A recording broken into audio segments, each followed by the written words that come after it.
And if we consider that the whole of Earth was possible to be peopled, and they were living in a very sustainable fashion. Humans began about 200,000 years back, and this explosion in population began about 15,000 years back. All right? So for most of our life, 185,000 years of our being on this planet, we lived in a very sustainable fashion. We were not, exerting over pressures on the environment or Earth or whatever. And I did a rough calculation that if we consider the whole of the planet to be inhabitable, even the Himalayas, if we could live up on the Himalayas and all that, in order to be living in that sustainable fashion that we were accustomed to and that Earth was accustomed to, if we had been living that, the total population of Earth would have been 250,000 individuals only. 250,000 individuals only. I just Googled in the morning to see what was the population right now. 7.7 billion people. 7.7 billion, can you imagine? It's a huge number. We are already overtaxing this planet. I did a talk a few years back also, and I was looking at the numbers. I said, let me see what was the number then. It was in 2015, so just 4 years back. And the human population was 7.3 billion only. In the last 4 years, we grew by 400 million. 400 million. That's a huge number. And by the next, we will peak, I was looking at other calculations, we will peak around 11 billion. Beyond 11 billion with our current resources and everything, we won't be able to go beyond 11 billion. And that 11 billion, I think, is a huge burden on this planet also.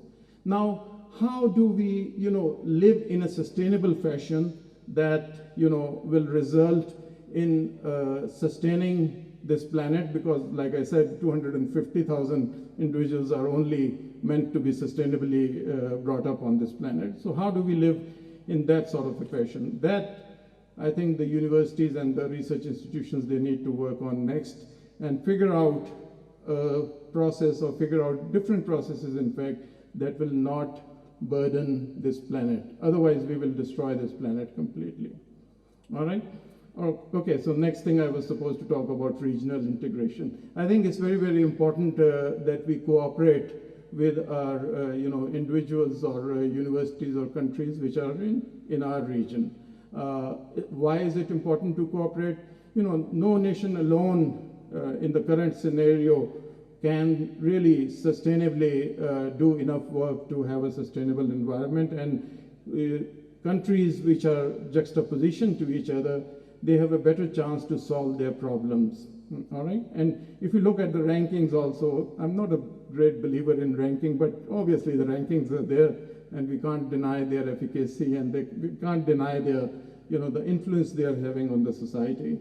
So if we look at the ranking, they also talk about, collaborations and working together between different universities and movement of faculty between different universities. They ask you questions like, how many foreign students you have, how many, foreign faculty do you have, how many mobilities do you have, how do you collaborate with other universities in the region and in the world, do you publish with them or not, is your work cited and all that or not. So I think it's a golden opportunity for China and for Pakistan to work together and to move towards this internationalization process or internationalization requirement of rankings and all that. And besides that, if you pool your resources and all that, that would be really good also. All right, so moving on to the next item. I sometimes, think about the fact that will universities really exist per se, like we are today? Or are we moving towards a model down the road where brick and mortar universities will cease to exist and where, more digitally online universities would be present and more, online courses would be offered and all that? Will it happen? Well, I'm not sure it will happen or not, but some form of, moving towards digital education is definitely going to happen. We've been talking to our higher Education Commission for a number of years now that we need to look into these digital education and digital phenomena and all that. And they rightly pointed out that, our students, they need pedagogy and they need hand holding or finger holding or whatever you want to call it. So it might not be very successful. 2-3 years back, I finally convinced them to let us experiment with a limited model. So what we did is we started teaching on a hybrid mode of teaching, in which we had some of our courses, not all. We had physical interaction of the students in most of the classes, but some of our courses we recorded our top professors and we put them online. And what we did is we developed this new concept of an online flipped classroom.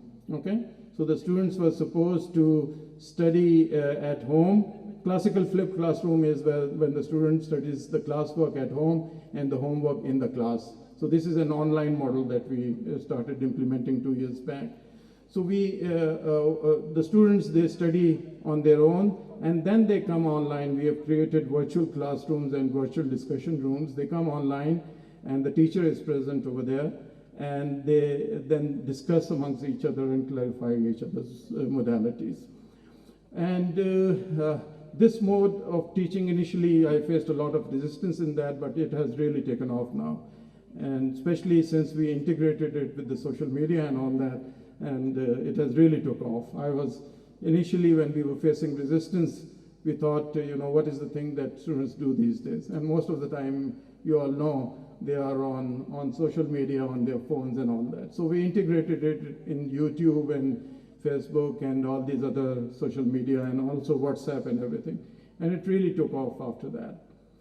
Now, I think, a thing to really worry about, especially for universities in Pakistan, is that will we exist or will we cease to exist down the line?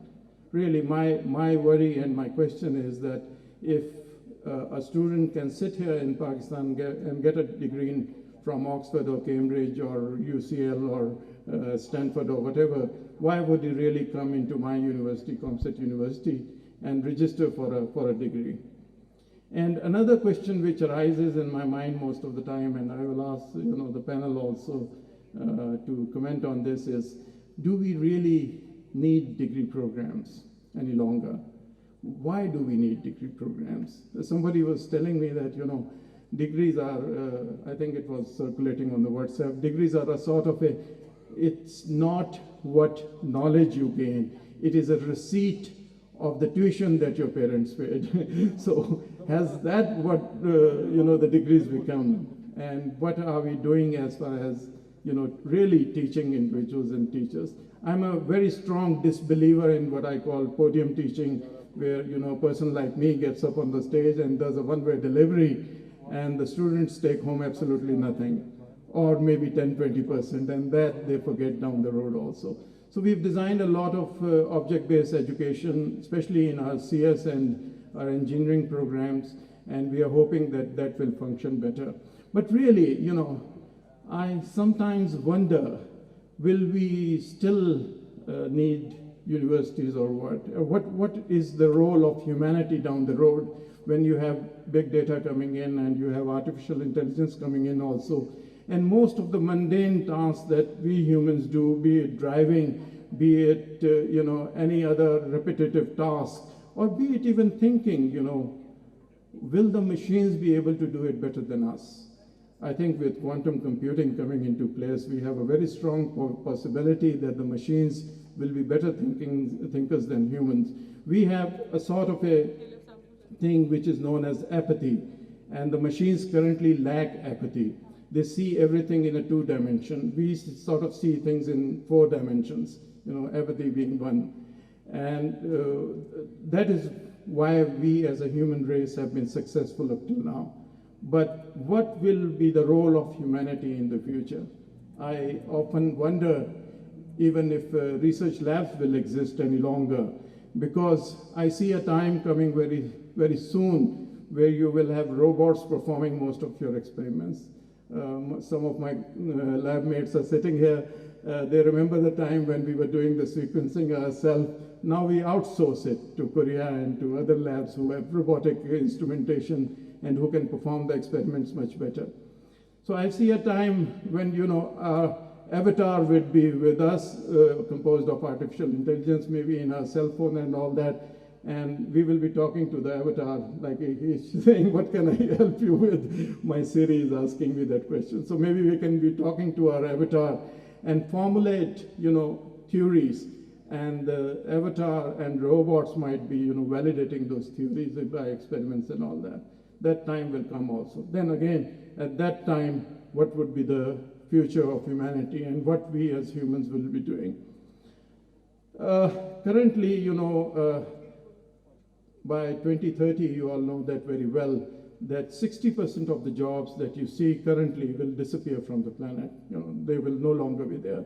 Just like, in the olden days when, we had those horse-drawn buggies, and there were a lot of things. The saddle maker was there, the rainmaker was there, the cart maker was there, and the, blacksmith who was putting shoes on the horse was there.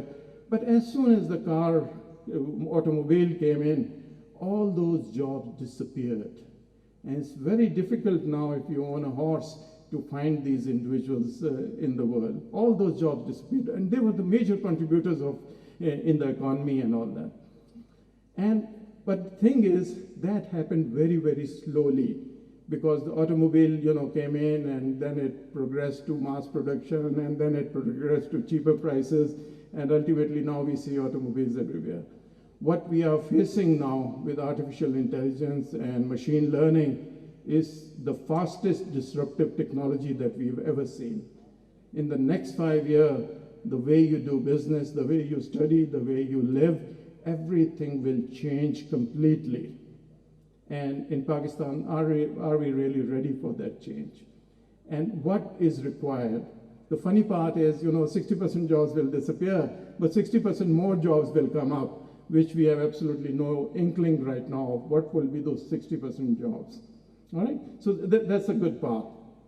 But when I talk about educating my students now, what sort of, education do I provide them that they will be able to find jobs in the future and all that? I think it's going to be all about skills.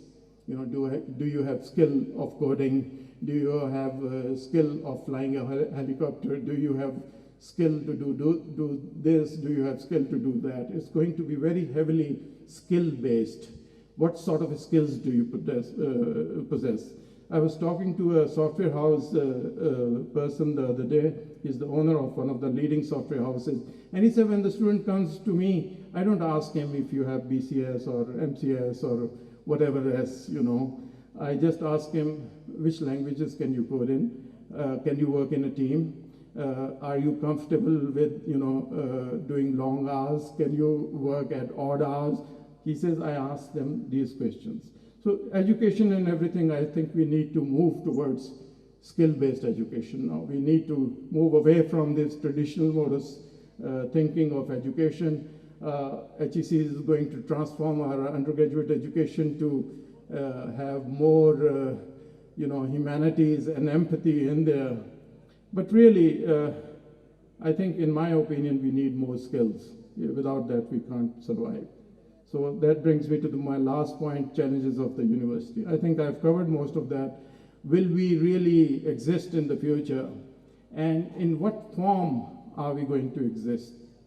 Are we going to exist in brick mortar sort of a form, or are we going to become digital completely? And in that case, if we go to a complete digital mode of teaching and learning, I think a very pertinent question that, about which HEC is asking is what is going to happen about pedagogy? What is going to happen about empathy? Because I learn empathy when I look at my colleague eye to eye and I shake his hand, and only I learn it that way. Can we do that digitally? That's a big challenge for digital education and digital modes of learning, that can you build empathy in your students that way? I think it's a difficult task, but it's probably doable. And if it's doable, how is it doable? And what are we supposed to do? Anyway, so I think that's enough for my monologue. I come to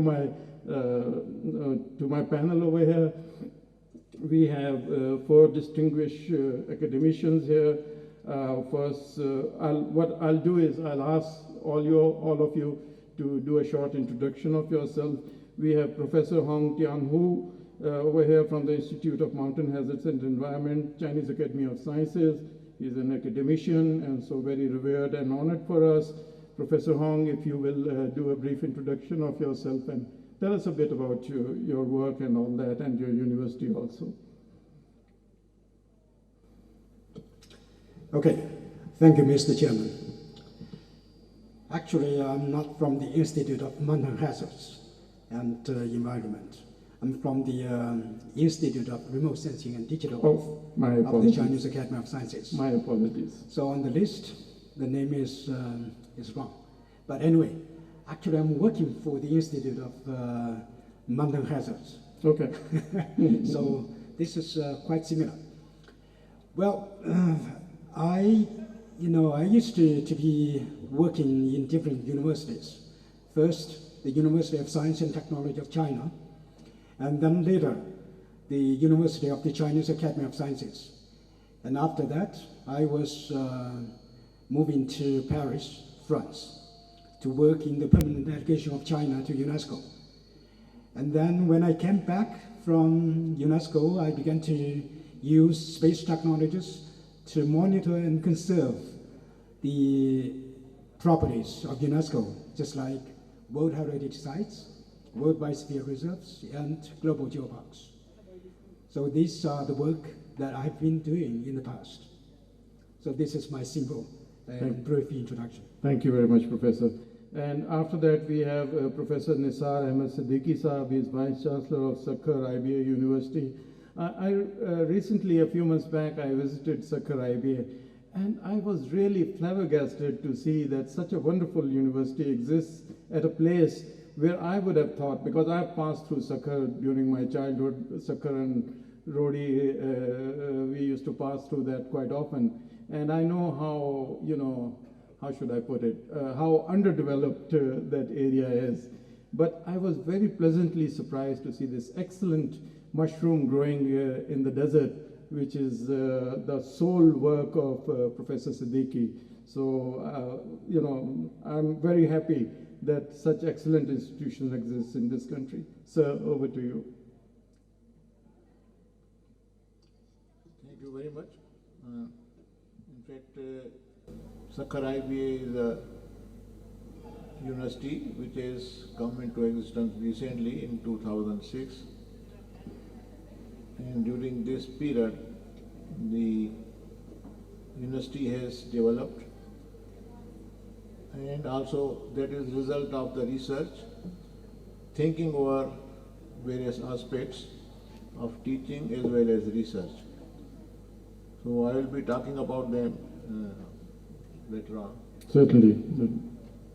Thank you, sir. And then we have Zafar M. Khan Saab from Institute of Space Technology. If you can do a brief introduction of yours.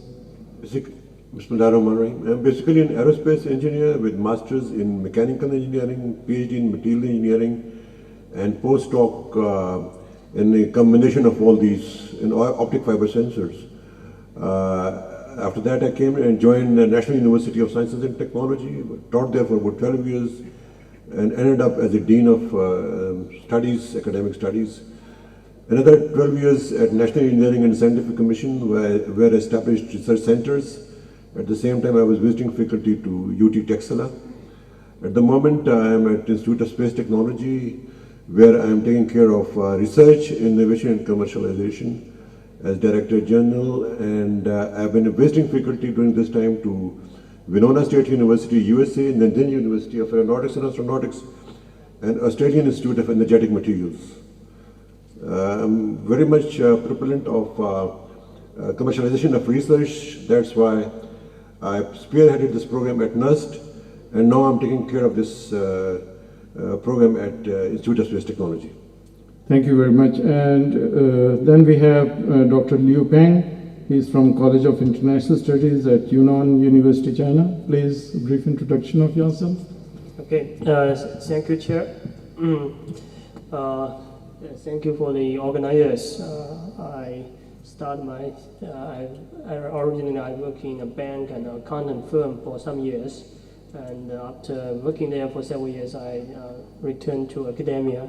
Currently, I'm an associate professor in School for International Studies in Yunnan Universities. My research focuses on South Asia study and Southeast Asia studies. And I would like also take this opportunity to give you a very brief introduction on my university.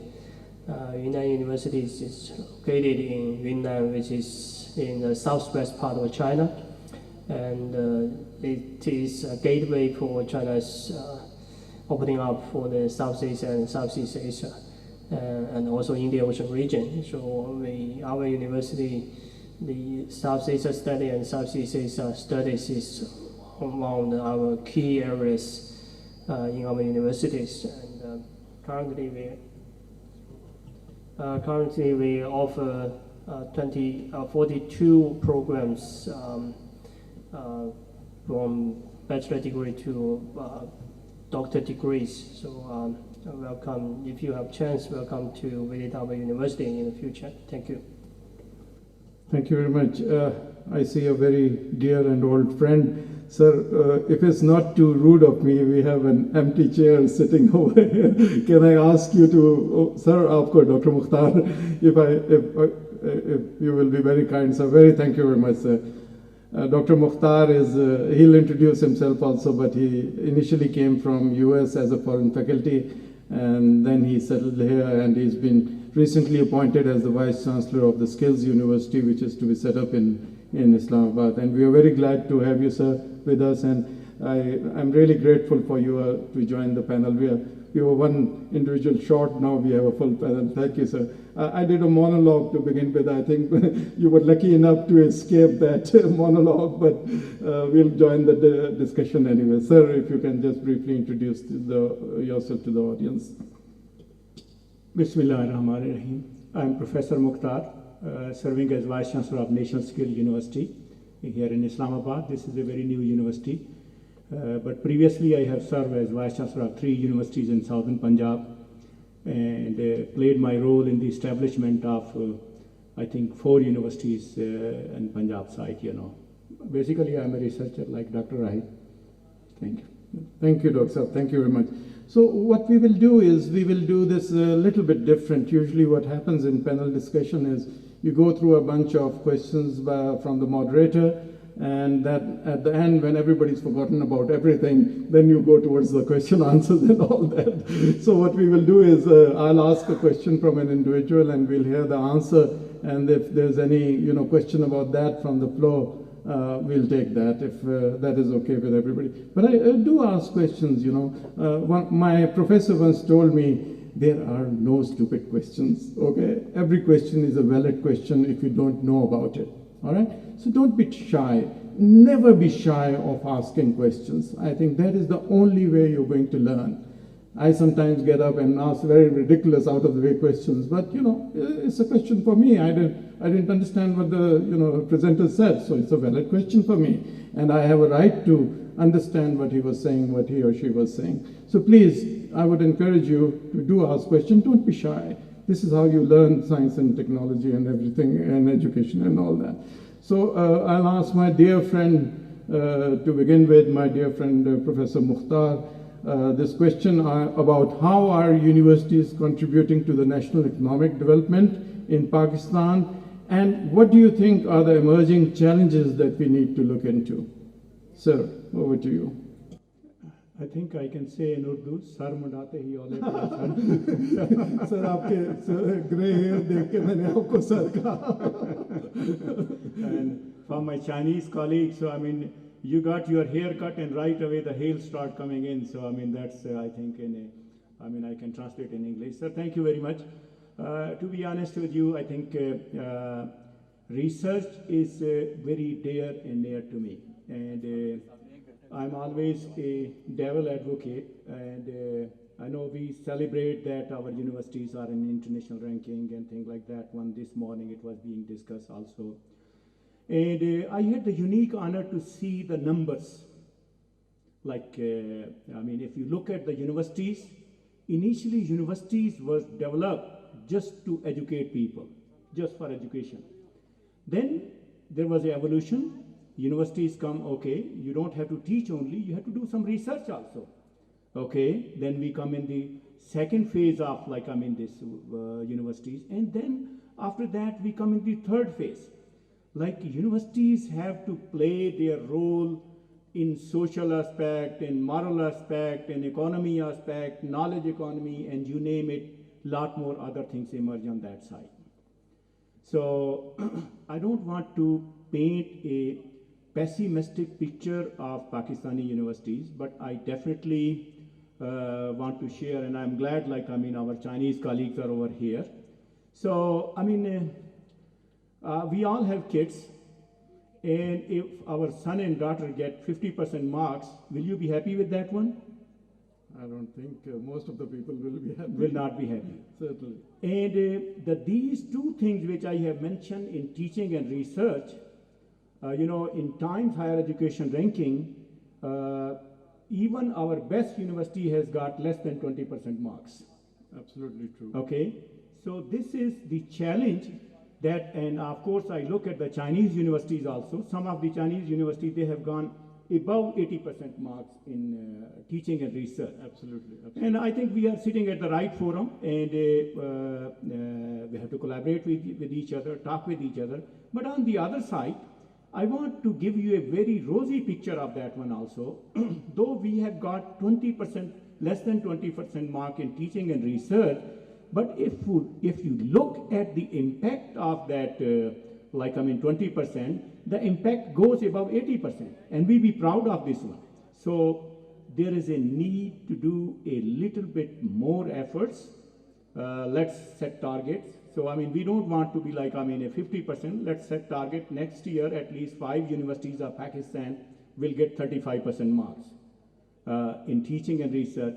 And I can share with you, there could be a mega change in overall the landscape of the country. I mean, whatsoever indicator you link with this one, we will be able to go in a very great way. I'm sorry I diverted from your real question, but that is the real crux that we all have to look into. Thank you very much. Certainly.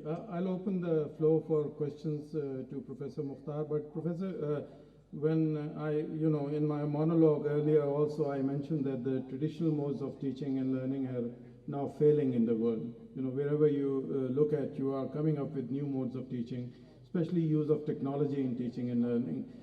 Do you think we are ready for that? And do you think, that will make more significant effect as far as, teaching and learning is concerned? Question to me or to the audience? No, not to you. Sorry.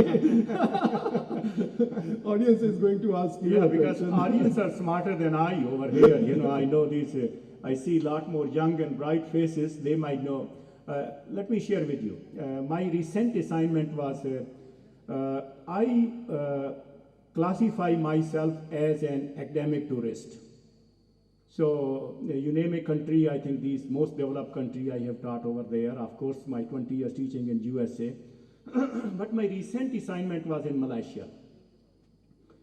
And their learning management system, I can bet you after 20 years, America will be begging Malaysia, please tell us how you are doing this one. And of course, the Chinese credit goes over there also, because in Malaysia, I think the main contributor is the Chinese race over there. I mean, basically, I interacted with them because the Malay, to whom we call as a Bhumiputra, they are real king of the soil, I mean, the way their name is. So I think we should have a good learning management system. I mean, you will ask me which learning, Blackboard, Moodles, you name it. But what Malaysia has developed, they have developed their own learning management system. They take Moodle, they take Blackboard, they take everything whatsoever exists, like 30 to 40 learning management system. And they have, like my university where I was serving, University of Malaysia, Pahang, they have a column, Knowledge and Learning Assessment System. In that one, I share with you the power of that system. Every lecture you prepare, you have to certify that one, that your lecture comply with the requirement of Industrial Revolution 4. You have to certify that one. And a paper that you have prepared in 1 year, in the next 4 years, you cannot repeat the same question. So you have to be totally different. And of course, you have to stick to the Bloom taxonomy. Of course, I mean, it's a very old one. And I think basically we are giving knowledge, but we are giving the best knowledge, but we are not organizing in the best way. Pakistani teachers are very good. They are doing wonderful job. So this is the time, sir, I think somebody should suggest the HEC, like, I mean, let's stick to some learning management system and go with that one. Whatsoever that learning management is, the CHAS system, I think we have to go with that one. Thank you. Right, thank you very much. You know, I'll open the floor and the panel also if anybody is interested in asking questions. Nobody? All right, we have a volunteer, Madam. I'm not sure if we have a mic or not. Well, we do. So the mic's going to come to you and you can ask your question. Here, is it Majid?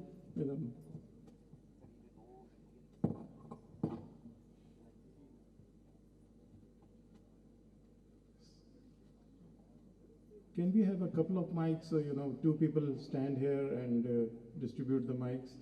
Majid, I need you on the notes also, so if you can have 2 people standing here. Madam, over to you.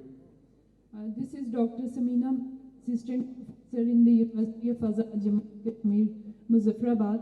I have a first question to the moderator of this session, Dr. Rahim. So, sir, you are discussing the technological development, and sooner this technology will replace the human being, and so there will be a sharp decline in the job. So do you think that as a rector of your university, what you have planned that, because all the universities are producing the graduates in arts, graduate in sciences, so do you have some planning for this type of challenge that sooner we will face, that the technology will take up all the human beings, or in other words, we will lose the job? Right. Second question. Thank you. By the way, you were supposed to ask Professor Mukhtar the question, not me. But anyway, it's a valid question. Second question is from Dr. Mukhtar. Okay, all right, go ahead.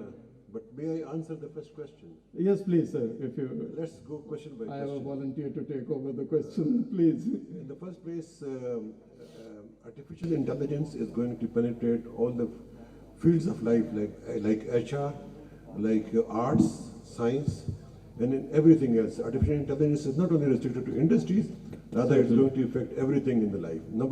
Second is that yes, all the jobs which involve repetitious jobs like driving, they would be redundant.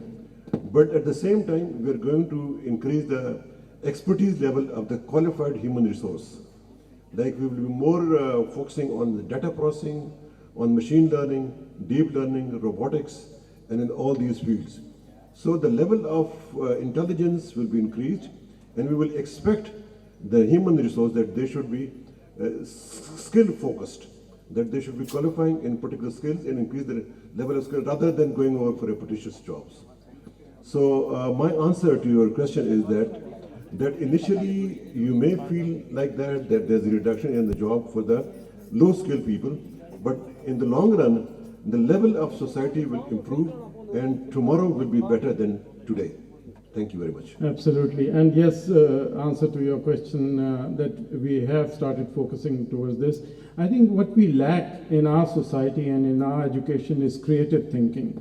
If you look at our lower education also and at our higher education also, people cannot think what is known as thinking on your feet. They can't do that. And that is a very important skill which all of us need to learn. For example, I'll give you an example of when I was teaching graduate students and undergraduate students. I would sometimes ask them what are known as thought questions that are based upon the knowledge that you have garnered, but you have not really studied that question, okay? So it's basically a synthesis of the knowledge and then answering that question. And unfortunately, my students would fail miserably in those sort of questions. And so we started working on these critical thinkings and these aspects also in skill development. But I think we lack that base which is formed at a very early age.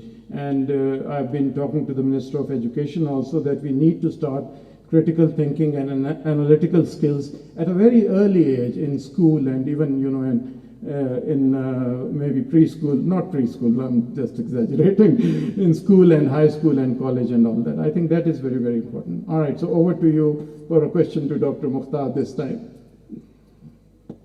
आपकी आवाज़ नहीं आ रही doctor साहब बंद है. Yes, as Dr. Mukhtar said, that there exists evolution in the formation of university education. For example, first universities were created for the purpose of teaching, then research, and then third stage is the moral training. So, sir, my question is that as more weight is given to now in current scenario, the more weight is given to the researchers compared to the academics or teaching. So, you know that nowadays, as I have read in many newspapers, that the universities has become in the paper producing industry. And so this, when we have ignored the teaching, or we have, you can say that the HEC has given the less weight to the teaching. So this has Okay, I think we quality got your... of teaching. Yeah, there's a problem in my... I think Dr. Mukhtar has got your question, so I'll request him to answer it. Ji. And after this, we'll go to the second question for Professor Siddiqui. Ji, Doctor. I think you are just watching Dr. Rahil. A good teacher is always a good researcher. And you know, it's the equilibrium or whatsoever is reversible equation, you know, over here.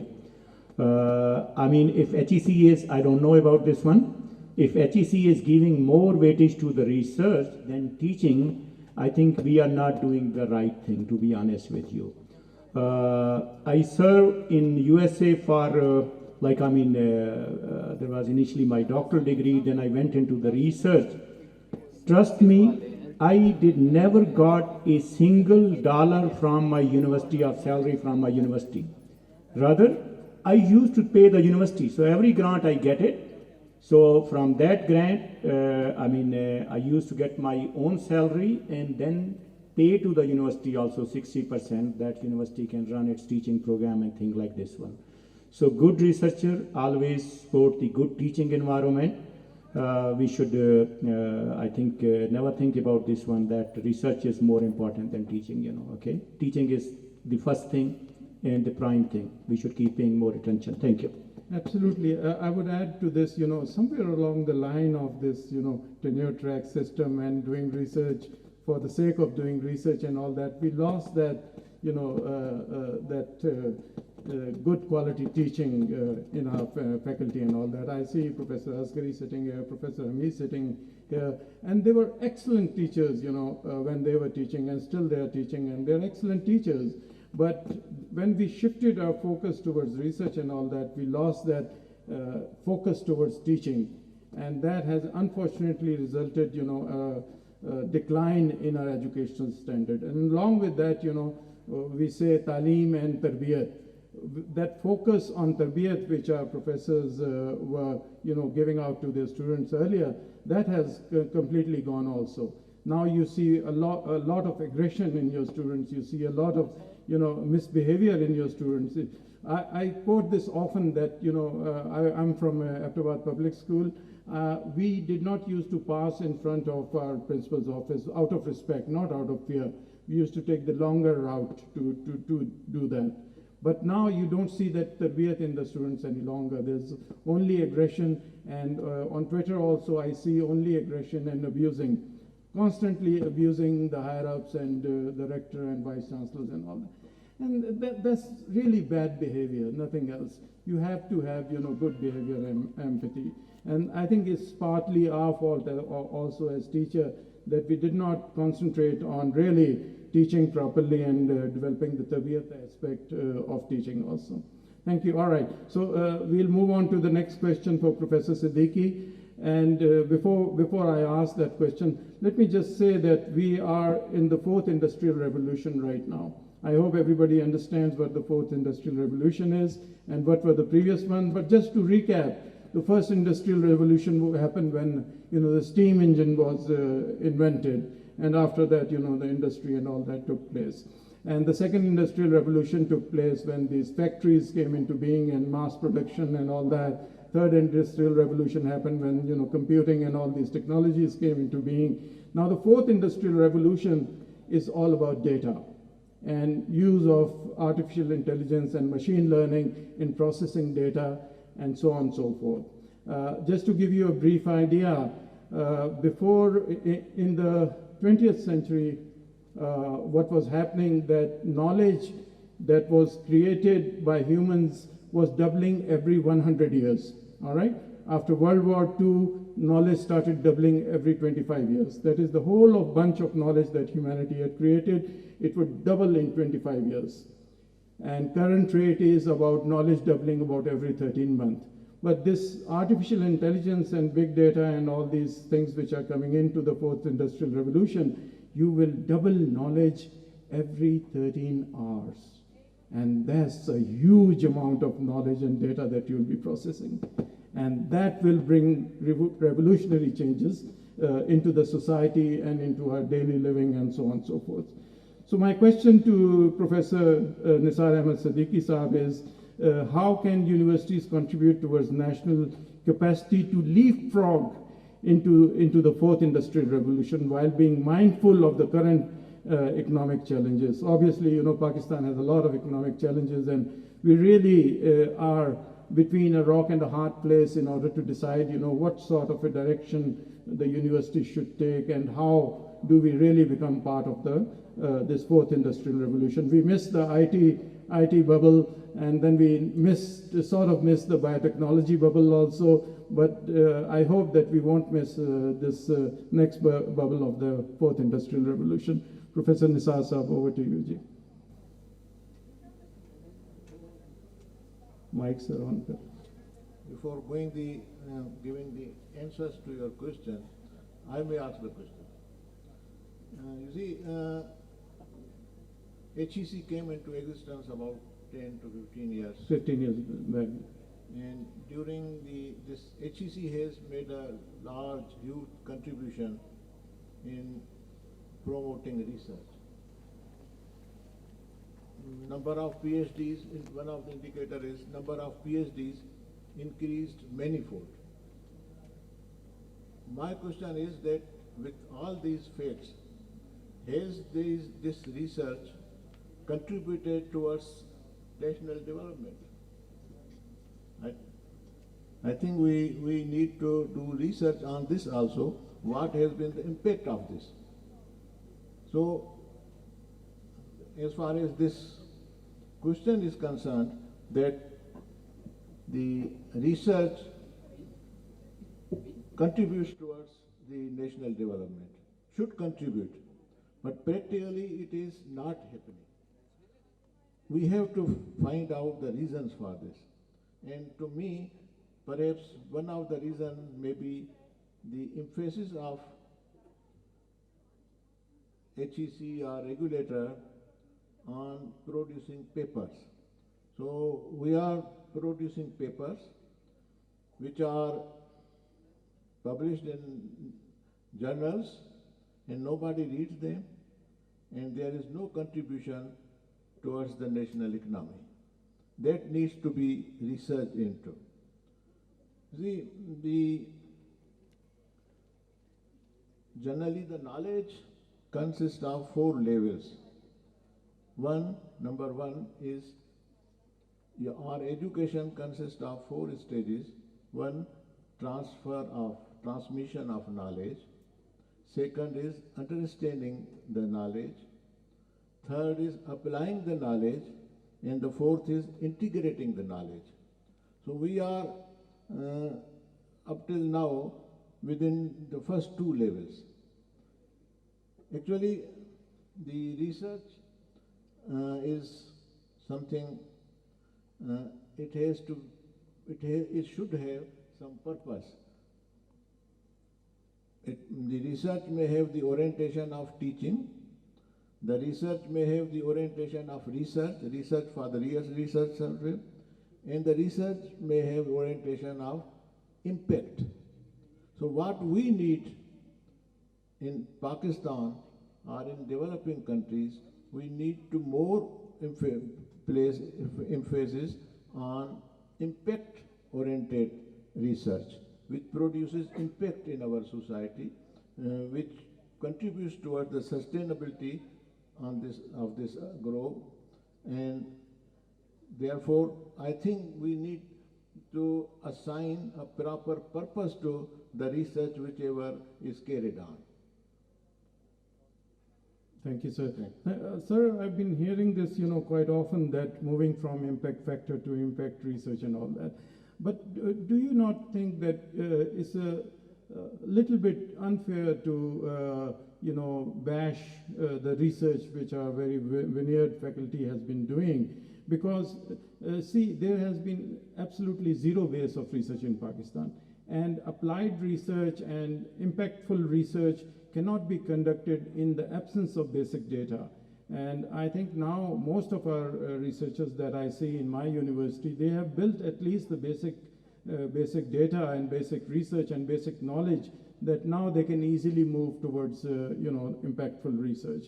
But really, we have just been at it for the last 15, 17 years since the formation of HEC. Before that, we never really paid much emphasis on research and development and all that. So we are very young as far as research is concerned. If you look at China also, they've been at it for a number of years, and they've had very successful program. I'll ask Professor Hong later to talk about China 9 program also. I think that resulted in jump-starting universities to a world-class university. So my question again is that, it's a little bit too early to condemn, I think, basic research. What are your thoughts on that, sir? The other thing which is happening in our universities is that if a teacher is involved in research, sir, he thinks that now the teaching is off, and vice versa. So actually research is and should be the two sides of the same coin. Agreed, sir, agreed. And teaching teaching and research should not be mutually exclusive. Absolutely. They are complementary to each other. Absolutely. So this approach needs to be cultivated. Absolutely. I agree with you, sir, 100% on that we really need to integrate our teaching into our research also, and vice versa also. Let's see, how our journey is down the road. Everything looks, not very good in hindsight, but in foresight, everything looks very good. So one problem that I see also, that in all our assessments, basically, they are all driven towards, publications, and they're all somewhat driven towards teaching, not very much driven. So I have been, saying this to HEC and other organizations also, other regulators also, that if you really want impactful research or industrial research, you need to bring those parameters into assessments and everything. So if you are going to tell an assistant professor that by the end of your 6-year tenure, I'm going to be gauging you on if you publish 10 research papers or not, how you've taught and all that. So he or she obviously is going to concentrate on that rather than, really doing industrial research and all that. So we really need to, I think, in my opinion, we need to change the parameters also in our assessments and everything. Dr. Zafar wants to say something. I just want to add on to Sir's comments. We need to have a relationship between teaching and research. A good researcher is the one who carries out the research and integrates his latest research in his teaching, so that his teaching is according to the latest requirements and latest situation on the global level.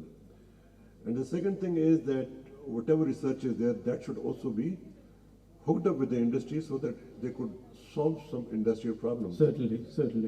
Solve the industrial problem at the same time, and then reform it, and then he could also give it as a research publication by reformatting it a little bit and adding in some graph, giving it academic flavor, and he could go over for the research publications. Okay. So ideally, I would like to promote research-based teaching in academic institutions in Pakistan, because they both are part and parcel for a faculty member. Absolutely. Just a Absolutely. few comments. Thank you. Okay. Do we have a question from the floor? Ji, Dr. Saab. I don't know where the mic has disappeared again. Beta mic idhar hi rakhe na aage. Aap bol lijiye, hum sun lenge aage. I don't know where it has disappeared. Mic idhar hi rahe na, floor pe rahe mic ke saath. Sorry about that. ये हम हर session, हर question के बाद ये questions floor से पूछेंगे. Mic यहाँ रखें please. जी. Dr. Khalid Riaz has also joined us. He's a very big proponent on big data and business and all that, and I hope we'll have some input from him also. He's shaking his head, but you're caught, Dr. Saab. Ji. Ji, Bismillahirrahmanirrahim. Thank you very much for giving me this opportunity. First of all, I really appreciate this gathering and the function over here. The point about the theme is that how the research institutions or higher education research institutions are going to help or support nation development. So, very rightly you said that now the skills would be shifting. Definitely, as previously in the past, the skills were different and they changed. Now the skills are different. In future, they would be different. And the robotics, technology, artificial intelligence, and coupled with data, supported with data, would be coming in future, in coming just 5, 7, 10 years maximum. And if we link it with the Vision 2025, as Higher Education Commission says, that by 2025, most probably we would be having around 31-tier higher education institutions with the focus of research on it. So, as per the theme, my two take on just humble submissions. One is a question, second is a comment. One question, which is bogging my mind since last so many days, that if the skills change, most of the times what is going to happen, that the robotics or the machines, they are going to become the intermediary between the person and the work. And the skills would be shifting from directly dealing or managing the people, managing the work. Mic band ho gaya, Dr. Saab. Managing the function, then it would be dealing indirectly. We would be learning how to deal with the software so that the software should manage the function or the skills or the work or the function. Right, I think. Or the program. Right. So this is my question, because if we, battery is down actually. Okay. If we are unable to establish a system where like the software technology should be taught, how to incorporate the data with artificial intelligence, get the work done by the machines or the human beings.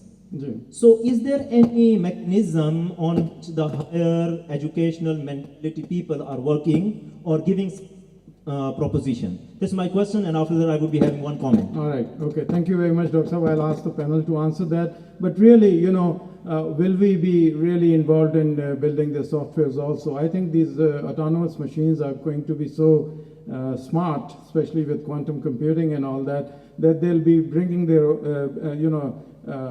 writing their own code and their own algorithms and everything to solve certain sets of problems.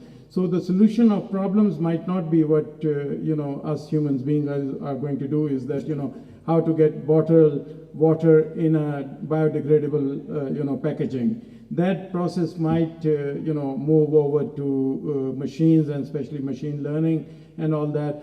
I don't know what we will, as human beings, will we be doing. We probably won't even be controlling these machines because they're going to be autonomous machines. So if I may request the panel to, see if you can answer that.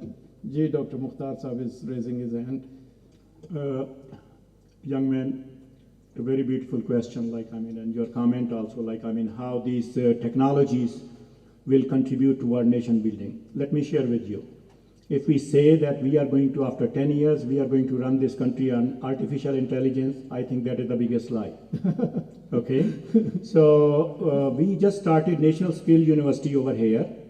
We have to encourage our existing skills also, because majority of the population living in this country, I give you a simple example. There are ladies who can make with hand-knit beautiful sweaters. So is there any university or any organization strengthening them, supporting them? Because a well-knit sweater in USA is sold above $500. Okay? So that's what we are starting, and we will be getting a support from everybody, like National Skill University. There will be one component of that one that will be called as a National Skill Village, where the people who are good in blue pottery, people who are good in making Sindhi topi, people who are good in making beautiful dresses, even ladies who make a good sag at the evening, we will be training in those one also to the Islamabad community as well as the rest of the world also. Because we are best in this one, and these are our cultural, these are our traditional, these are our innate capabilities. So let's bring these things on the horizon of artificial intelligence and what we do. And on the other side, like Dr. Rahil is saying, never, we miss Industrial Revolution 1, 2, 3, and he is determined that we don't want to miss this IR4. So let's keep getting prepared with that one also. And I think we have our Chinese colleagues also. They can put a better light on this one. I think the honorable professors, I think if we get their intake also on this one. Okay. But, seriously, Dr. Saab, I think, maybe you said that 10 years down the road, we might not be really into robotics and artificial intelligence. Probably true for Pakistan. But then we'll be staying as a completely underdeveloped country. I think we won't be counted among the developed nations. China would be, if they are moving towards that. America, Europe would be counted towards, developed nations at that time. So the choice is now ours that should we be moving towards these new disruptive technologies or not. I think the question is a mute question. We should be definitely moving towards new technologies. Otherwise, our survival in this world would be very, very difficult. Anyway, Dr. Saab is trying to say something. Then we'll come to a brief comment from you, not too long. The sooner we keep pace with the technology, the better it is. Otherwise, the gap is widening. Yes. The gap is widening, and it will widen up to such an exponential level that we will be left behind and we will go back to Stone Age, number one. Number two, as far as the role of universities in industrial level 4 is concerned, already at NUST, this subject is taught, established Center for Artificial Intelligence, and also it is being taught at IST. Last month we held a first international conference regarding Industrial Revolution 4. It was organized under the sponsorship of DevCom, and we got many people from the industry to introduce themselves. But my question is, $1 million question is, unfortunately our industry is sitting in second or first level. I talked to some industrialists, they're still lost in economy as far as electric production is concerned, and they're still lost in basic problems. So we could talk as high as possible about this industrial level 4. We could talk hi-fi, but we're going to have handshake with the industries. But where is the industry sitting? Unless we ignite the industries, bring automation, make them profitable, commercially viable, so only then they'll allocate some chunk for R&D, and R&D means going over for industrial level 4. Certainly. Certainly, Dr. Saab, I agree with you. Just to follow up on that, I think it's the job of the universities to really be teaching the industry on what to do with this fourth industrial revolution or not, because industry per se is never going to move towards that. They'll just be looking for solutions, easy solutions from abroad. I'll tell you a recent project that we did. We were working with this textile industry, and what we did is we installed some IoT devices on their spinning mills. And we collected a lot of data from that, and we came up with a process which was much better than the process that they were using previously. and they have moved on to this new process that we based and developed based upon the data that we had gathered from their machines. So I think it's the responsibility of the university to really guide the industry into moving towards this fourth industrial revolution. Otherwise, they'll be left behind, certainly. We had a project regarding automation of hand looms.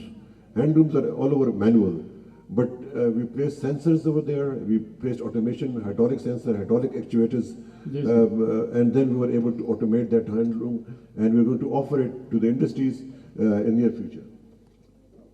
Thank you very much, Dr. Saab. And then we'll ask, I think this is a hot topic which has popped up, so we'll ask Professor Hong on his opinion also on this, and what does China see as far as the fourth industrial revolution is concerned, and the use of data and artificial intelligence. Ji, Professor Saab, pehle. You see, up to level 3, machines facilitate the human beings. Certainly. They were simply performing the job of muscular job. I could lift two months, but with the machine I could lift 10 tons. Certainly. So they were up to this level. Now in 4, after artificial intelligence, the cognitive powers also machines are taking away. Certainly. So that is the problem. But still, we should not be discouraged. Still, human beings have a power over them because they will be making the algorithm. Absolutely, absolutely. But as Harare says, that if we are, as Professor Saab said, that if we are sluggish, we don't pay attention, the artificial and the machines may take over the human beings. No. There is a race between them, and finally, if they start making algorithm also, then at this stage human beings will be left to us. Certainly. Dr. Saab, I agree with you completely. I think humans will still have a place on this planet, but we really need to talk about, what will be that place. For example, I'll take this decoration that you're seeing over here. This will be all done by robotics. You will put in your requirement that I want these many bouquets, I want, this screen to be set up here and this and that, and the robots will come and fix all these for you. And when you're done, they'll come and remove this. And they'll be self-learning, and they will decide, what to remove and what not to remove, and how to go about doing that. I think that is what machines will be doing. The repetitive tasks will all be taken over by machines for sure. It's the only, what intellectual portion of that, activity or endeavor we will be doing, that is really the part. Or will we be all living per se, and we will be probably in nirvana, where we will have robot servants and robots to do everything, and we have nothing to do except for to exist. Will we be moving towards that? I don't think that's going to happen. So there's no need to really worry about that. I think there are better things that humans will be doing. May I have Professor Hong's input in the discussion that we are doing up till now? Professor? Mic on. You can turn your mic on. You want me to talk about the third? No, what we talked about, the machines and all that, and what are the possibilities of, the fourth industrial revolution really making human jobs redundant, and, where is China going towards as far as artificial intelligence and machine learning is concerned? For this question, for this issue, I'm not so familiar with it, but I just, talk a little bit about my personal point of view. Well, research and teaching, they are complementary, and artificial intelligence is actually the result of research. And then the universities have played a very important role to generate these kinds of new technologies, especially the talented people. They are together. They are always, doing research work to develop certain kinds of technology. Artificial intelligence is one of them. Don't worry about the loss of jobs due to the emergence of artificial intelligence. Absolutely. When you have a new technology, you might lose some jobs in this area, but certainly it will generate some other job opportunities. So don't worry. In China, in the past 40 years, we always faced the same problem, especially in 1990s, when China was developing so fast, but the people were not of the high quality. So the factories, lots of factories closed. People got out of job. So what did they do? They go to some service industry. They open restaurants, they do lots of other services.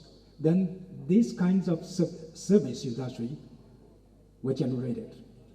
And then people could get their jobs again. And then later on, when China began to develop further, the infrastructure was developed. So since 2000, infrastructure began to be built everywhere in China, especially after 2008, due to the financial crisis. Lots of people, lost their job, but Chinese government decided to develop the infrastructure construction. So people began to find lots of jobs. And then with the infrastructure construction completed, people, suddenly find that, well, China has so good infrastructure to carry people, to carry goods from one place to another. And then this also created lots of other job opportunities for the country. So it always, this is a society. If you lose one thing, you might get to another thing. So don't worry about the loss of one thing. Today you lose it, tomorrow you get another one. Thank you. Absolutely, that is a wonderful answer. I think don't worry about what will come. Like I was saying earlier also that by 2030, 50% of the jobs that you currently see will disappear from this planet, including drivers and cleaners and maybe even workshop mechanics and all that, and such other jobs which are repetitive jobs. But the good news is 60% new jobs will be created for humans. And that's the good news. I think if we concentrate on that, that is very important. Like Professor was saying also, the infrastructure development, they move towards that. This is usually at the government level that a decision needs to be taken, that which direction do you want to go to. If you remember in the Great Depression in US, in the 30s or whatever year it was, when Lyndon B. Johnson was at the helm of affairs, what happened is US economy completely collapsed. And there was a run on the stock market, and people did not have enough money to eat and all that. What Lyndon B. Johnson did, he started building highways, and that boosted their economy through the roof. He built the whole infrastructure of the country and built the roads and all that, and that boosted the economy. So what happened to those individuals who were building the infrastructure? They adapted into new skills and all that. And that is what we all need to learn to do also. Adapt. As soon as the environment changes, we need to have adaptability in us to change according to the environment and according to the job requirements. Maybe there won't be any requirement of a teacher down the future, but there would be requirement for other things down in the future. And we need to adapt and change constantly our skill sets. I think if we do that, we will be successful and there is nothing to worry about. All right, so I'll ask a question from Professor Wong also. I'm a great fan of, the China 9 program that they had. I think it was an excellent program, which nobody else in the world had thought about. And I'll ask Professor Wong to talk about that also. But my question to Professor Wong are, what are the challenges of sustainable development in a community in raising public awareness and providing preconditions for informed decision-making, responsible behavior, and consumer choices? Professor, over to you. Thank you again. Before coming to this question, I would like to make a little bit further introduction about my work now. This time I come to Pakistan to prepare for the establishment of the China-Pakistan Joint Research Center on Earth Sciences, which is a big project with the joint efforts of HEC of Pakistan and the Chinese Academy of Sciences. So I will be based in Pakistan in the future.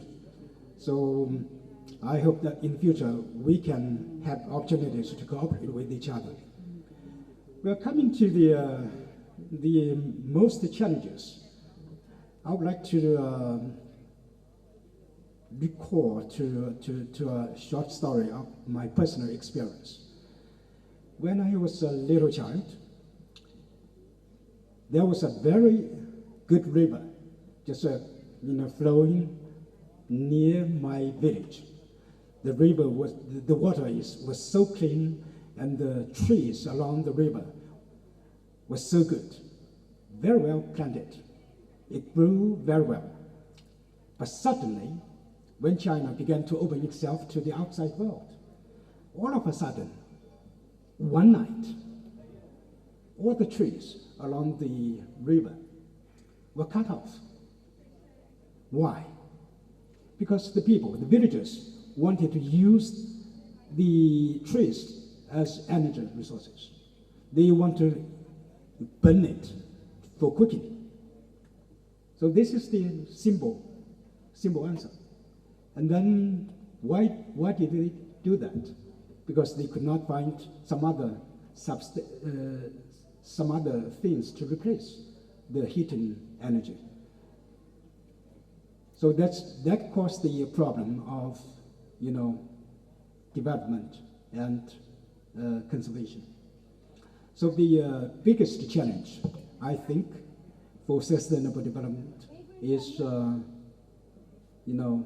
development and conservation. For a developing country like Pakistan and China, especially when China was in 1980s and 1990s, China was really hoping to develop as quickly as possible. If you want to develop, then you have to use land, right? You have to use lots of natural resources for development. When you use the natural resources, then you might probably cause some damage to the environment, which will not be coming back in the future. So this is something very serious. And since I came back from Paris to China, I began to work on using space technologies for monitoring the World Heritage Sites, World Biosphere Reserves, and global geoparks, which are the properties of UNESCO. Why UNESCO, set up its list of these properties? Just because, the natural and cultural heritage, and the biosphere reserves, or global geoparks, all of these places are very valuable. You cannot just lose it. If you lose it, then you will not be able to come back with it. So this is the most important challenge. So lots of countries, began to apply for listing these places onto the list of the UNESCO World Heritage Sites, or biosphere reserves, or global geoparks. And then, when they are listed on it, then it will be very well protected, because the government, no matter whether it's central government or local government, will have to abide by the international law to protect them. So they will not be destroyed. They will not be damaged by development. But this would cause another problem, poverty, right? The people who live in the core zones of these places, they might come across the issue of poverty. People always have the wish to live better, to eat better, to have a very good condition. They want to have better education. They want to have a better life, a big house. Everything should be better. This is always the dream that people are seeking. However, how can you balance the development with the conservation? So this would require the government to raise the public awareness on the importance of biodiversity or ecology in these natural areas, so that they would be very well reserved. And the policy could be promoted by training schools or by some other ways, or even you can set up laws to enforce the execution of these principles. So I think, from my personal point of view, I think development and conservation is really the most important challenge for a sustainable community. Thank you. Thank you, Professor Hong. He raises a very important point over here. We have to balance these sustainable development initiatives and balance them with our, development and all that. I remember reading a while back, there's a place in New Mexico, Sasquatch, or I think that's what its name is. And what people, when archaeologists discovered that area, what they found was, there were houses over there made of timber, made of wood. But, in 100 miles of that region, there was absolutely no wood at all. So they started wondering, how did those prehistoric populations bring the wood to this region in order to construct their houses? So they did a DNA analysis of the logs and tried to type that to, the surrounding 100 miles area region, or the trees and all that. And they got absolutely no match with their DNA and with their types at all. So what they did is then they started boring into one of the lakes over there, and they found deposits of pollen and seeds in those areas which were an exact match with this timber that was being used for making houses and all that. So what really happened, still nobody knows, but the conjecture is that the people really pillaged that 100-mile radius and destroyed the environment completely. And once the environment was destroyed, it became a desert. It's a complete desert right now also.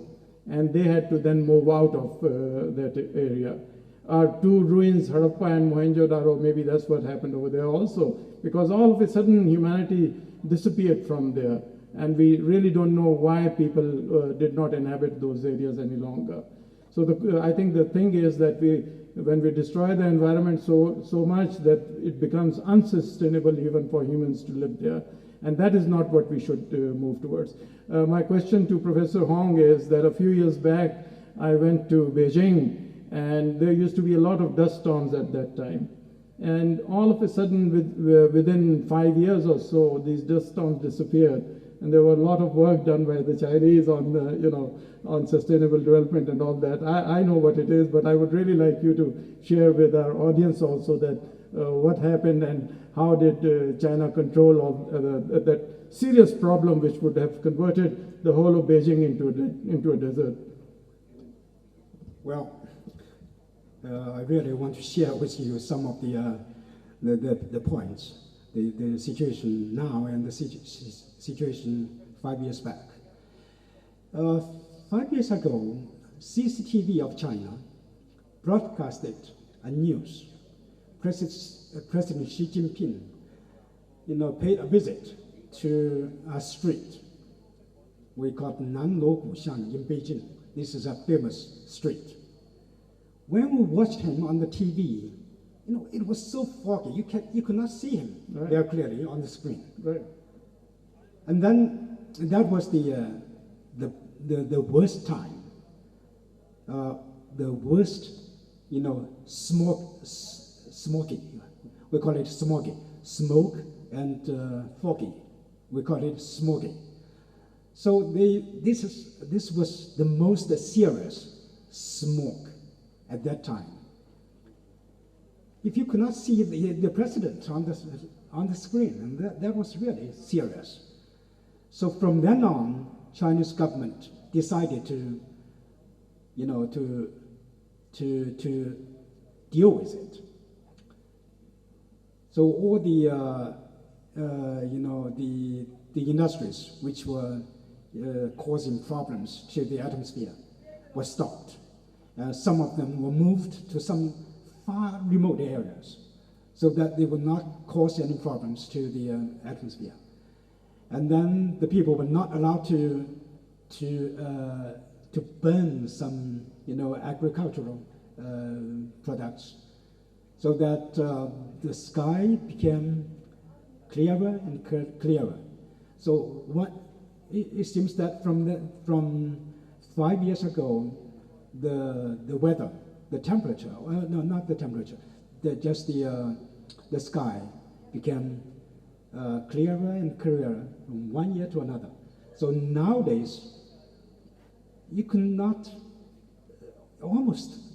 see the smoggy in Beijing. A lot of industries, that low quality industries, were moved to some other places or stopped. And then instead, to do that, lots of people lost their jobs. They couldn't have their jobs. So instead, the government created some other jobs, and then they used electricity, used natural gas to replace the burning, the traditional burning energy. So by doing this, the weather became better and better in Beijing and in the whole country of China. Thank you. Right. So, the take-home message to that is whenever you try to stop something, you have to always provide an alternative. If you don't do that, people will still keep burning your trees and all that. We have denuded Pakistan completely by burning all our trees, and there is no, even look at Amazon, which is known as the lungs of the world. It is on fire right now, and the amount of carbon dioxide that is generating in the atmosphere is going to destroy the environment of the earth completely. This year alone, up till now, 10,000 fires have raged into the Amazon, whereas the normal is about 5,000 to 6,000. 10,000 fires. Imagine the amount of carbon dioxide it is putting out. Imagine the amount of pollution it is putting out.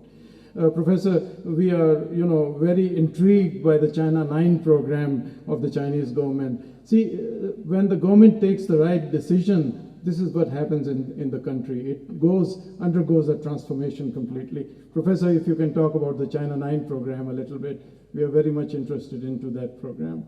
We are trying to bring a similar program into Pakistan also. The 9 universities that the Chinese government decided to, uplift into the top universities of the world. I'm not sure if I'm saying the program's name right or what. Over the past years, I didn't really deal much with the universities. I think I leave this question to my colleague from Yunnan University. He might be aware of this.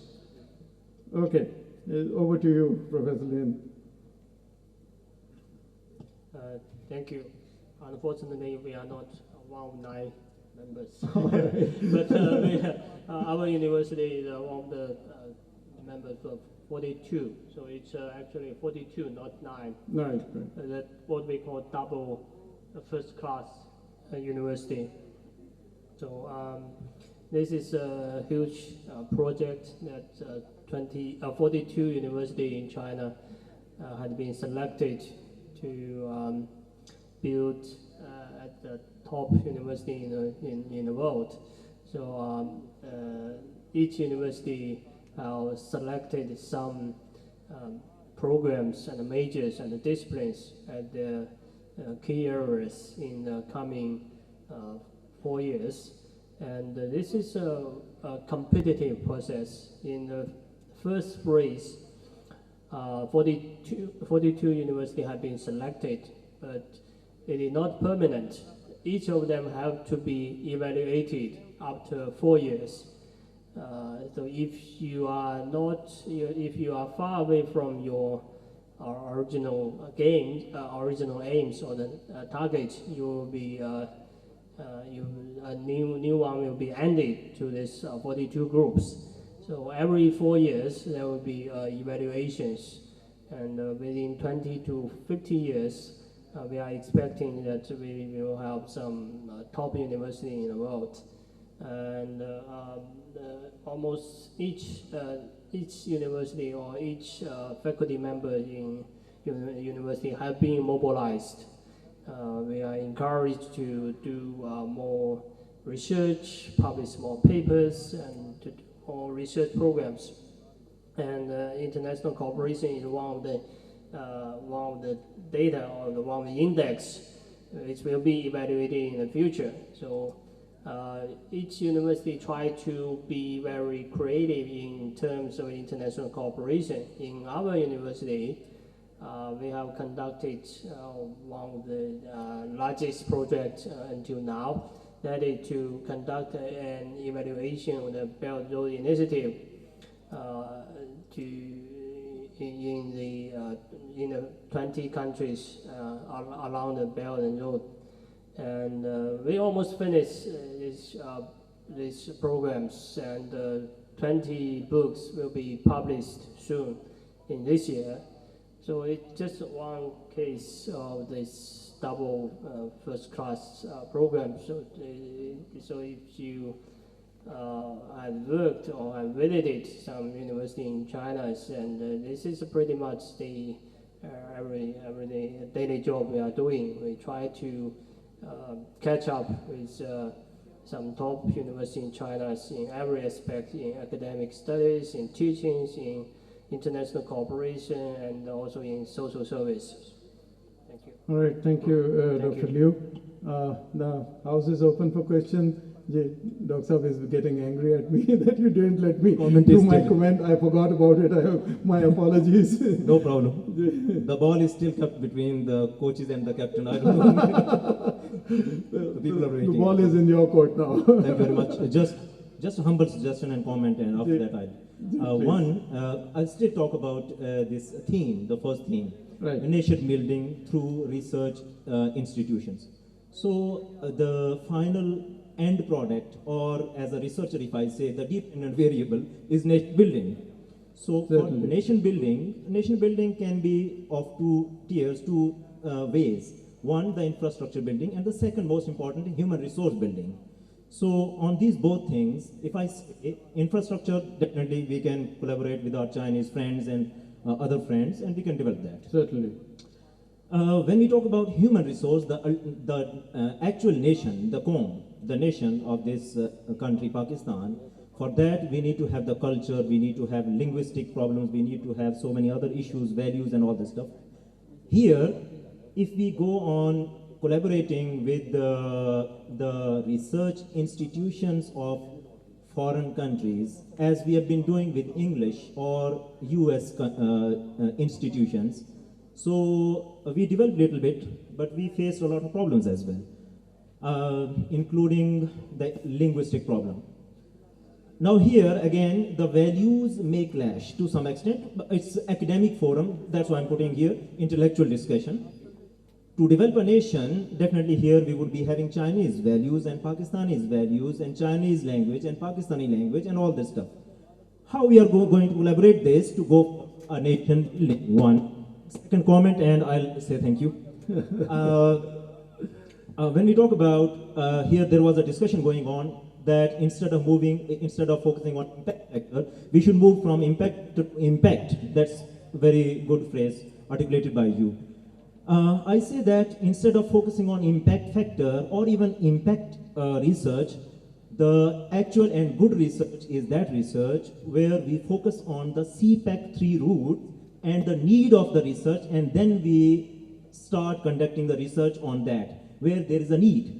That would lead towards nation building or nation development. Otherwise, we would be producing impact factor research or even impact. But where would be the impact? Maybe in the world, but not in the country. Thank you very much. Take it. Thank you, Dr.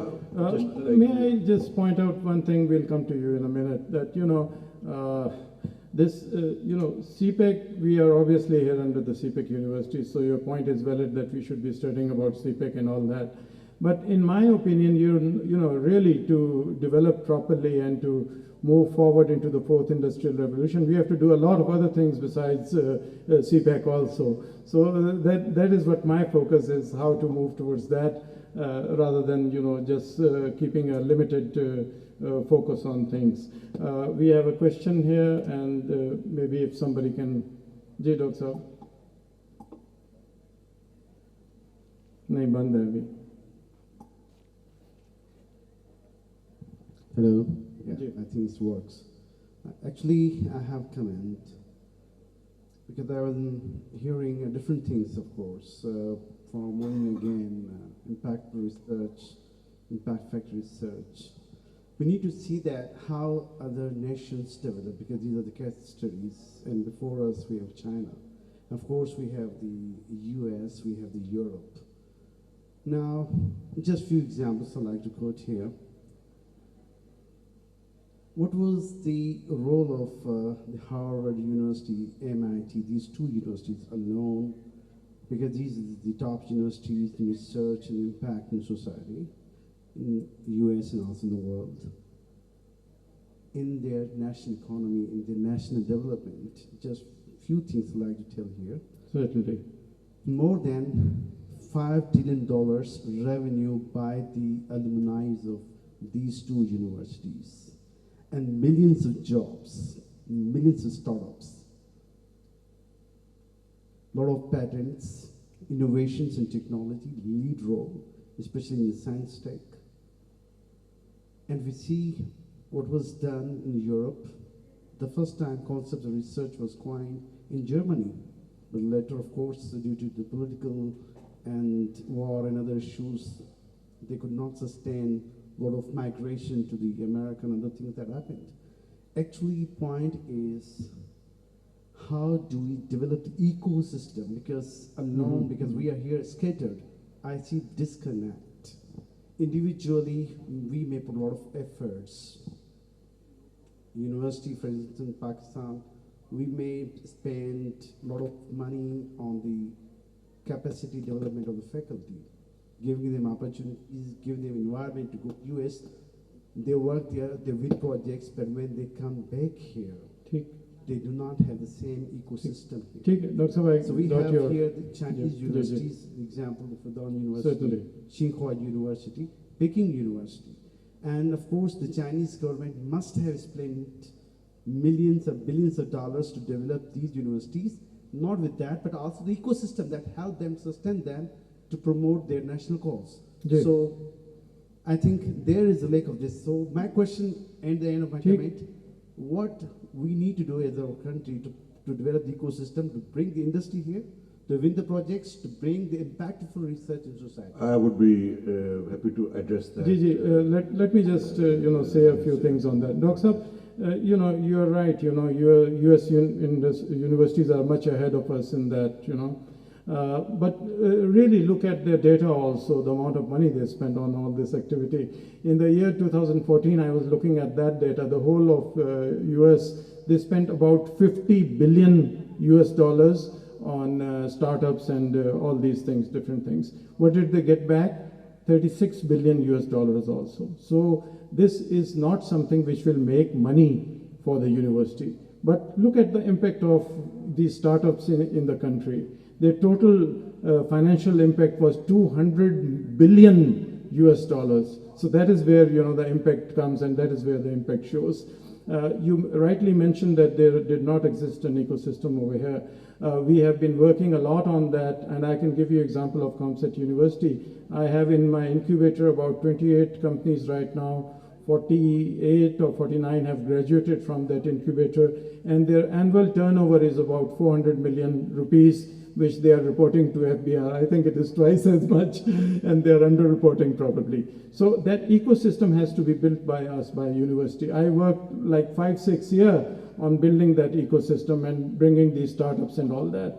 And now we have world-class patents, and we have world-class products which we are moving into commercialization with Australian and European companies and all that. But that takes time and effort. And it takes a lot of policy also. What most of my companies, my startups are facing right now, they're facing the problem that there is no accelerator in the country at all, and they need to move on into the next phase.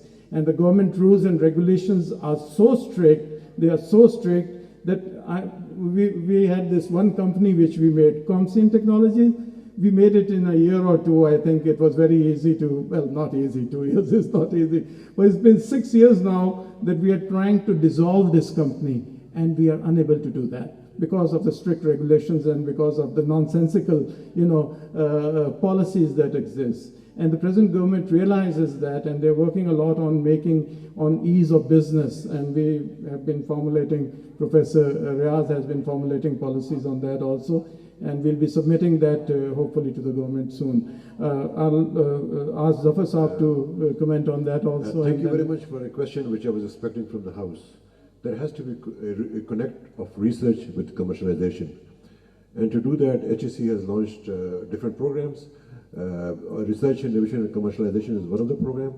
At Institute of Space Technology, we have Business Incubation Center, where the final year students, they undergo a course, Business Acceleration Program, in which they are taught how to fish. We are taught the skills, how to make the business plan, how to register their company, how to go for marketing. And after that, they establish their companies with the Pakistan Securities and Exchange Commission, and the company is launched, startups. At the same time, we have got ICT Tech, which is there, and ICT Tech is there for the big business ventures, with the foreign ventures and also with the local ventures. If you keep the research in the box, it's of no use. So therefore, it has to undergo that eco cycle, prototype development, and after investment, angel investors, and we are in constant connect with national as well as international venture investors for funding the research projects. We're in touch with Germany, with USA, and some other countries. Now, the Stanford and other universities, historically, all the engineering and technology people, they're intrinsic. So unless you make them extrinsic, their research is not going to be commercialized. So how to make them extrinsic is that the Stanford University and other universities, they established business schools. And by having a joint collaboration of the engineering with the business, they're able to take the cat out of the bag. And we're able to attract funding worth $1 million. Well, that doesn't matter, but they play a great role in synergization of the national economy, of putting life into it.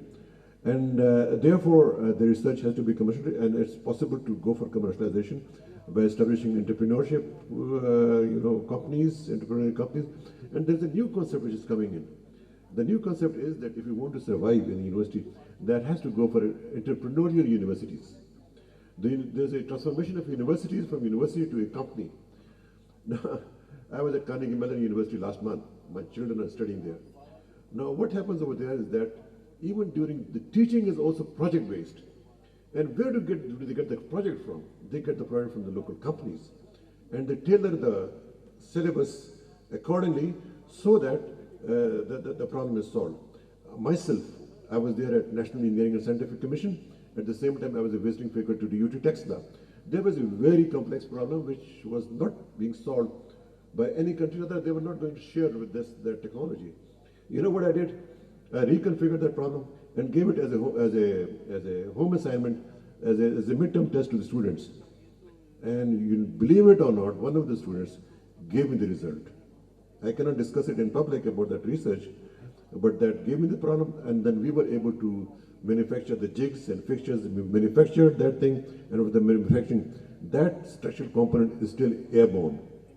But we already had a customer, so therefore, identification of needs, the customer is number one, and after that, then you can configure the research so that you could meet the requirement of that customer, which we are, alhamdulillah, doing quite successfully at Institute of Space Technology, and also at ComSat and also at NUST. Thank you, Dr. Saab. Now the next question is for you, Professor Zafar. I'll be happy to answer that. Certainly. I was waiting for the question. My question is that, how can we, I've talked a little bit about it, but how can we use technology to improve access to education, especially, far-flung areas where we have very basic infrastructure and even the teachers don't exist? How can we use technology to improve that? And can you also, since you've talked about it, can you also talk about the emerging trends in skill education, and what should we, in the context of Pakistan, what sort of skills should we focus on? Okay, great. Thank you very much. Based on my academic and research experiences at USA, UK, Australia, China, also at Indian University, and at Pakistan, 3 universities, leading universities, I would say that there have been a lot of quantum jumps as far as the transformation of the education and its delivery methodology is concerned. Formerly, the education was most of rata-based, in which the teacher would give set of questions and answers, and then he would expect the student to give the answer exactly. But afterwards, the education was transformed into innovation-based education, in which, besides critical thinking, the students must develop the ability to understand the practical application of the formula to the daily life. Example, like derivative dy by dx, you write it mathematically, but how does it relate to the practical life is what is required in the modern world. So there have been great transformation as far as the delivery methodology is concerned. From blackboard, it went over to the transparencies, and from transparencies, it went over to computers, and from computer-based education, now it has gone to web-based education, in which, in the web-based education, you use the telecommunication, you use space-based technology to spread the message across. Distance learning, it is in which you are delivering the lecture. At the same time, it is also, if it is hooked up by using proper softwares and hardware, the same lectures could be taught also in Gilgit or also in the Karachi or anywhere in the world, for that matter. So modern computation tools means that the computer has to be hooked up with the web-based technologies, also with the space technologies. In other words, our university can play a big role in the data transmission of the education. In this regard, we developed first student-based satellite, and we flew it successfully. It orbited around, we got the signal. Now our university is developing second prototype, in which first was the demonstration concept. Now we're going to add the payload, and we're going to have that payload for the distance learning education, so that besides teaching, we could also extend the medical services and many other services to those places which are remotely located, which could not be accessible by normal, which the students couldn't come here and we couldn't go there. So these are the latest techniques which could be used effectively for education. Now, the education is becoming a digital education, in which digital database, you have got libraries, in which on demand everything could be given, and a student can have a great knowledge, which is, an undergrad student can have a great knowledge which is equivalent to the graduate student. Example, one of my son is studying at NUST, he is a third year student. So there was an international competition in which big gurus came over. The gurus and even the NUST also participated. And what happened was that in the end, my son got the prize, he got the first prize. Recently there was software competition. So I asked my son that, how did you do it? You didn't attend that course formally. He said that he attended the necessary, he got all the tools by attending web-based education at home.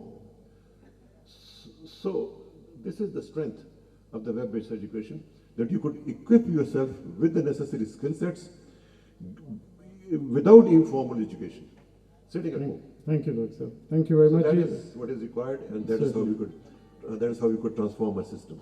Certainly. Yeah. I think that's a very valid point, but HEC really needs to come up with the regulations also.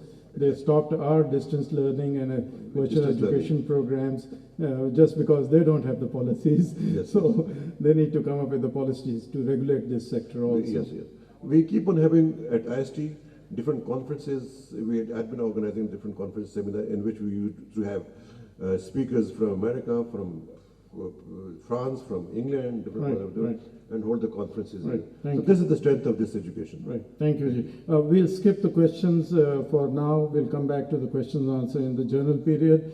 I'll move on to Dr. Liu Ping. And Dr. Liu, my question to you is, how have the Chinese universities contributed in driving economies of the various Chinese provinces?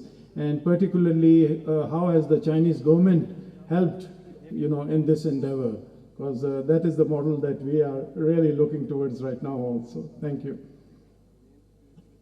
Thank you, Chair. In China, the university, we have 3 missions, that is teaching, research, and social service. So promoting the economic development is actually one of our missions for every university in China. And in order to promote economic development, I think the university can do two things, that is, provides ideas and talents. The first thing that university has done and is doing in China to promote the economic development is what we have established a kind of a mechanism, what I call two-way flow of information and talents. In terms of information flow, the university in China, we kind of treat ourselves as a think tank, but it's not the typical Western idea of think tanks. The think tanks in university, we think that we play a different role than from the traditional Western idea of think tanks.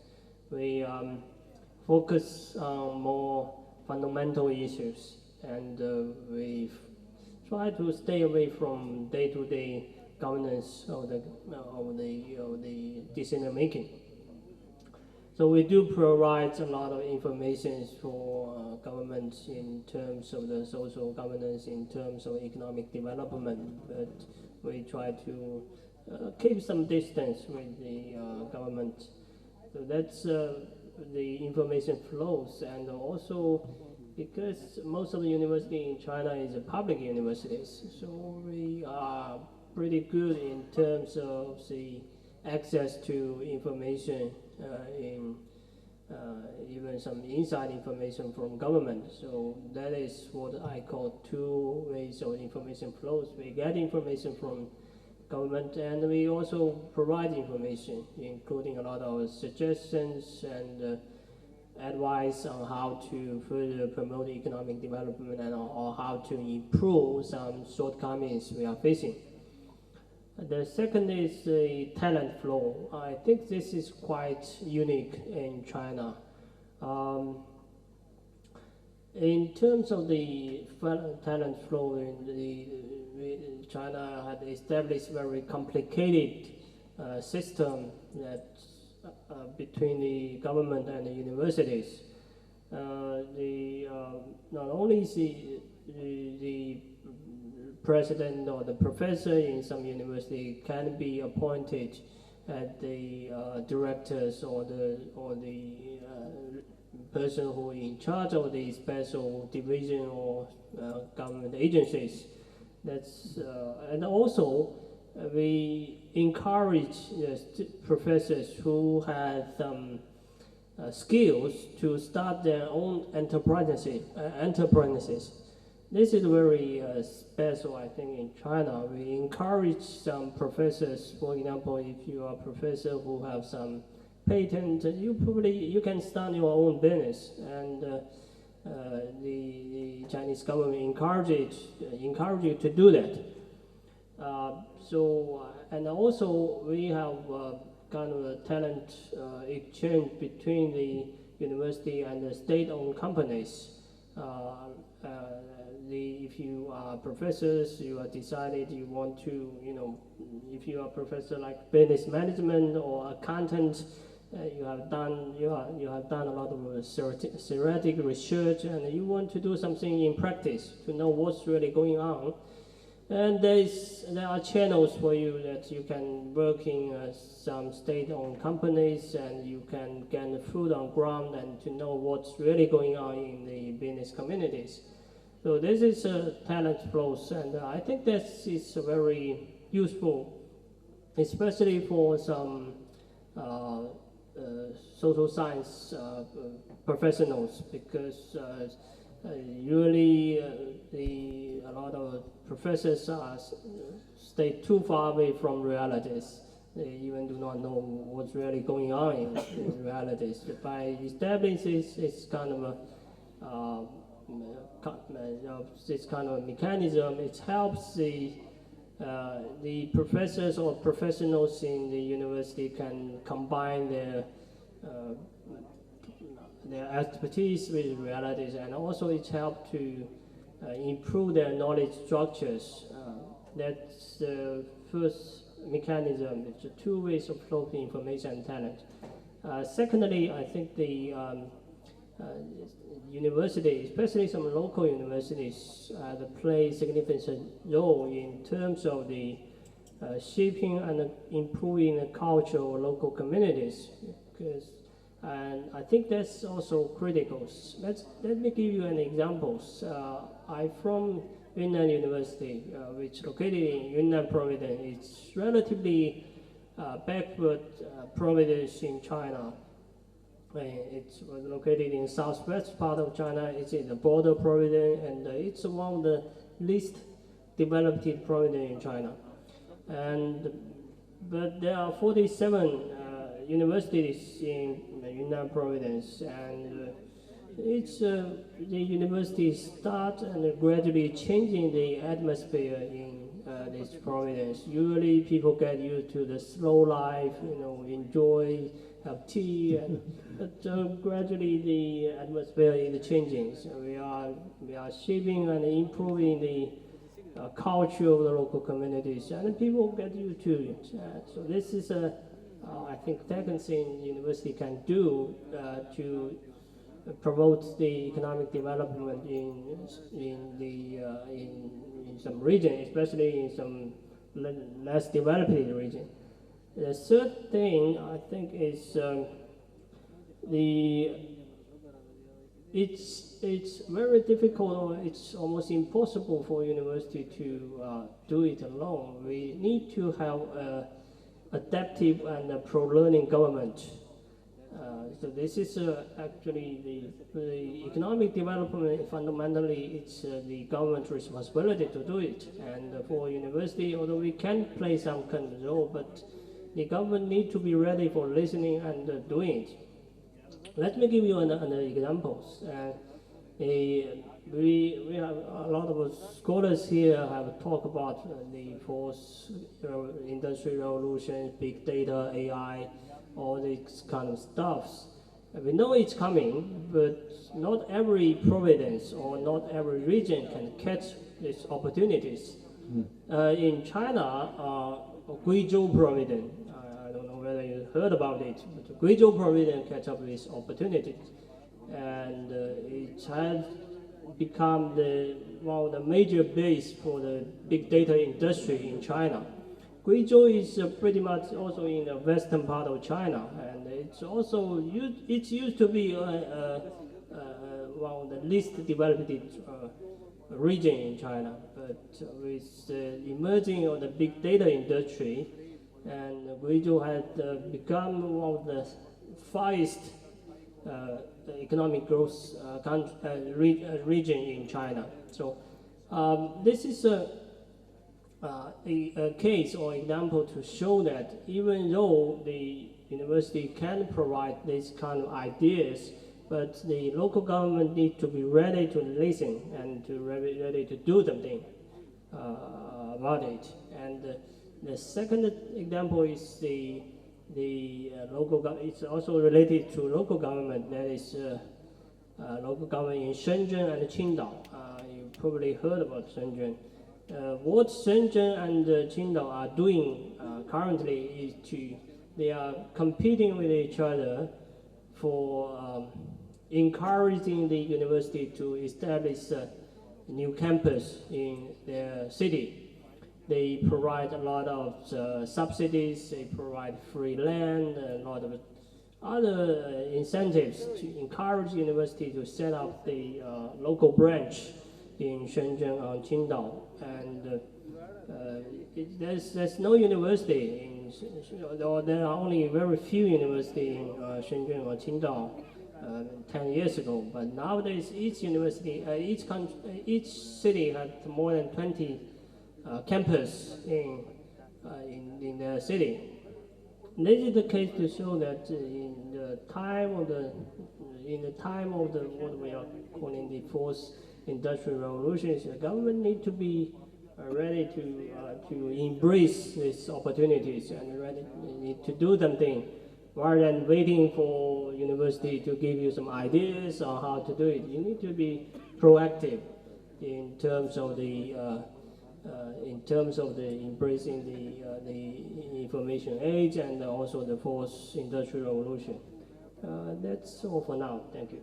Thank you very much. You raise a very important point, you know, that moving from teaching and research, classical teaching and research, to industrialization and to thinking about innovative products and all that, that is one of the hardest thing that you can do with a professor. You know, when you talk about making money, to me, my mind just shuts down. So I really don't understand the dynamics of that. And that we started working on that about 6 years back, and now we have people have started realizing the importance of that, and they've started moving towards these startup companies and everything. I'll relate one experience. I was at Tianjin Institute of Biotechnology, and there one of the professor, he has engineered the whole pathway of synthesis of L-alanine, which is an amino acid, into a bacteria, and he's overproducing this L-alanine over there. And right now he has captured 65% of the world market of L-alanine. Can you imagine? 65% of the world market. He was driving, when I went outside, he was driving a brand new Mercedes 500 SEL. And I was saying, I'm in the wrong business, man. That is what I should be doing. And that is really for our future generation and for youngsters also.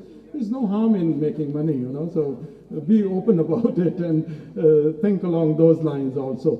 Well, what we will do now is I'll hold the last. Would you like 1 second? I would just like to add on one thing. Where do I need to look? Oh, okay, sorry, Professor. Yes. I visited Nanjing University of Science and Technology of Aeronautics and Astronautics last year, and I just want to share, like you shared your experience, I would like to share my experience, that I was working in collaboration with Nanjing with my Professor Chen regarding thermal insulation. So I gave the lecture, he gave the lecture in the classroom, and after that we went to industry and we spent some time in the industry, and after the industry then he went to his own startup. So he asked Professor that 2 questions, that how does university says that once you are away for the startup you're making money? He said, no problem, I just teach the lectures and this is my own time and nobody objects, nobody suggests. If our cultural system is so bad that if the teacher goes over for making money, everybody raises his eyebrow. Yes, so certainly. we have to make some damn regulations with the HEC. Absolutely. So that this thing is regularized, the sabotage is regularized. Certainly. Second thing is that once we were working in a startup, so I asked him that, how did you make the building for the startup? Who gave you the building? So he said that the government gave him the building. And then the government deducts some nominal amount so that he could transform his startup into some big company and then export the thing. He is into export, he is exporting, is a big giant in India. Right. So we need to have a program under triple helix program in which academia, industry and the government should also look at it positively. There is no culture of, in the government sector that they could ever give a building to a startup to initiate a startup. We can't even think of it. So the name of the game is that we need to establish an ecosystem like we have it in China, over here also in Pakistan. I'm talking about this system, but it is taking a long time. Maybe that in the recommendation you could tell the HEC to promote this culture so that we can have more prosperity and more BMWs, more Mercedes in our university. Certainly. That's my dream. What I have told my faculty members is that during summer, the time is yours, go work in the industry. Same here, Don't be sitting in the universities. If you have a job in the industry, go work with them. I'll pay your salaries. You don't need to worry about salaries. Exactly. And don't ask the industry for money to begin with. And once they realize your potential, ultimately they'll come running after you with their pockets full and with money to hand over. So I think this ecosystem that we are talking about, this is a very important to develop that ecosystem and ease for the faculty to move towards this also. All right, so this concluding question is to the whole panel. I think it's the most relevant question. The question is, how can the Pakistan and the Chinese university collaborate with each other to become catalysts of rapid economic advancement? How can we and China work together so that it's to the mutual advantage of both the nations, and both the nations keep on rising? You keep on rising and we hang on to your coattails also. Right. Yes, Professor Liu and then Professor Hong and then our own professors after that. How can we work together so that we, for the mutual benefit of each, we don't want to be free riders on the back of Chinese university. We want to be equal partners. How do we do that?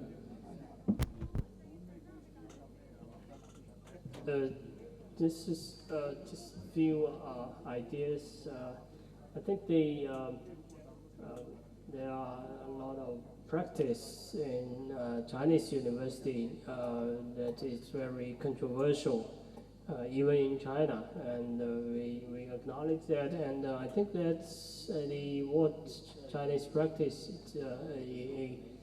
provide example for further study. And the first thing we can do, and we should do, is to just examine each other. Whether it's applicable to Pakistan or university, or whether that we should learn from university in Pakistan. So that's the first thing we need to do. We need to have a better understanding on how to govern the university and what is the best practice in each country. That's the first thing we need to do. Second thing we need to do is we need to establish the kind of a mechanism that is produce what we call constructive criticism for the current cooperation between China and Pakistan. We understand the importance of this kind of cooperation, but more work needed to be done in the future, and maybe some can be better in the future. The first step is that we need to be frank with each other and to establish some kind of a task force or the groups to provide some constructive criticism on current cooperations. That will be very productive for promoting the further cooperation. Thank you. Thank you very much, Professor Hong. Okay. In addition to what Professor Liu said, I would like to add a few points. I think, the universities in Pakistan and China, they are probably not equally developed. Even in China, universities in different cities, different provinces are not equally developed.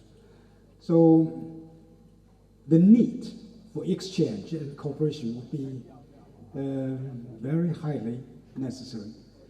And then I think this consortium is a very good platform for people from different universities in Pakistan and China to exchange with each other, to share the experiences with each other.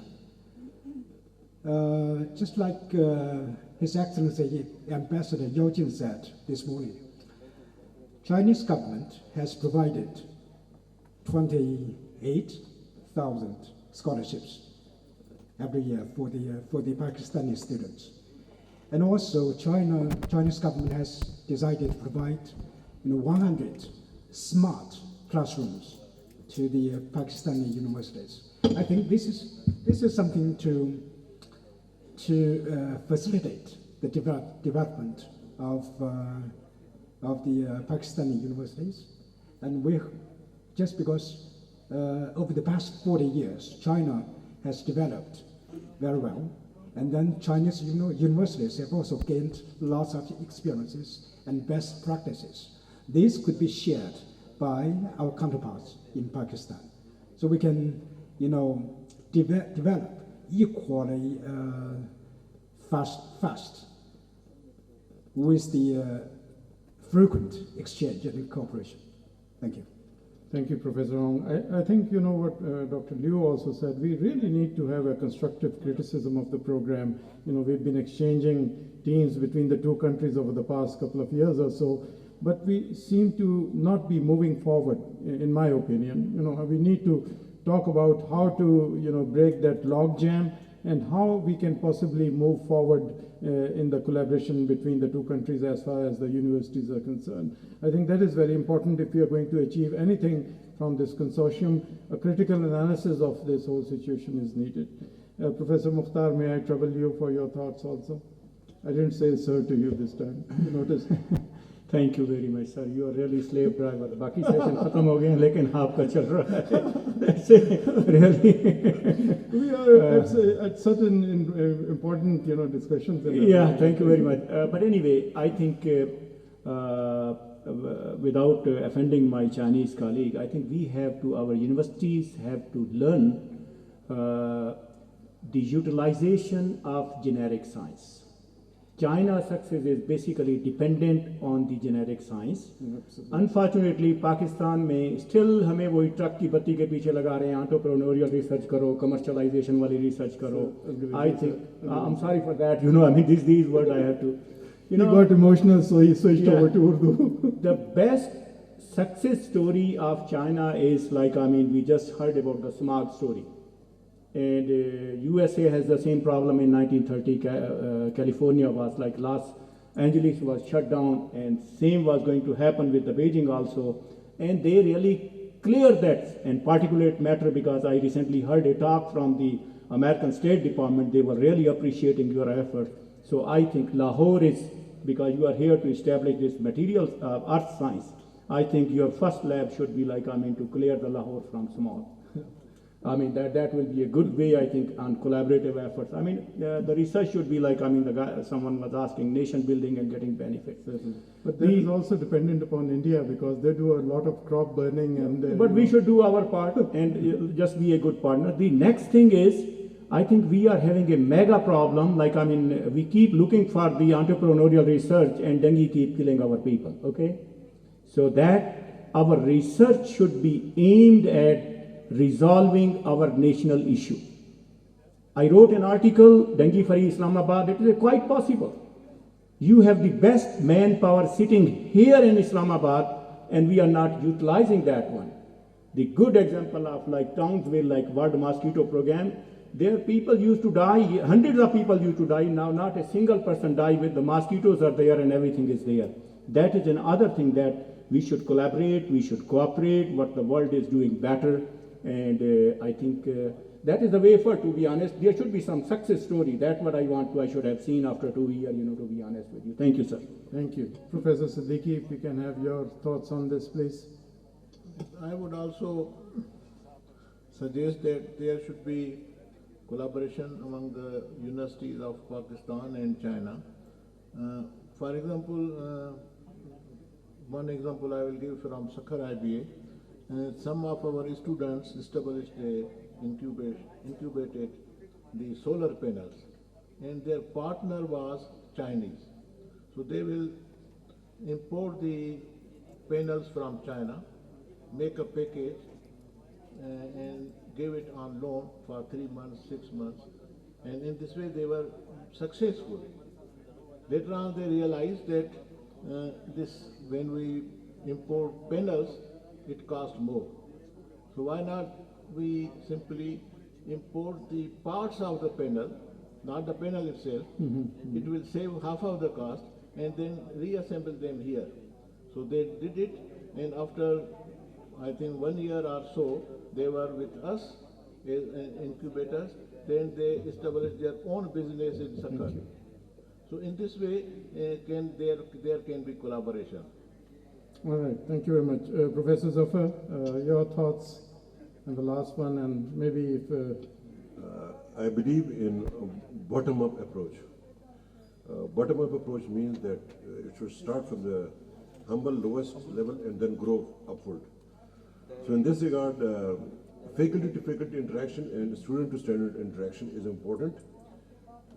Case study is my own case study. About 10 years ago, I sent a student as a part of PhD research to Nanjing University, and he worked on thermal insulation. Again, he came back after doing PhD, sent another two, and then came back. No, ultimately, we were able to establish, we were thinking of establishing a company where we could commercialize this for solving our problems, local solutions, in collaboration with CPEC. So we should identify our problem over here and then work on that problem with the foreign faculty in China and come up with a solution.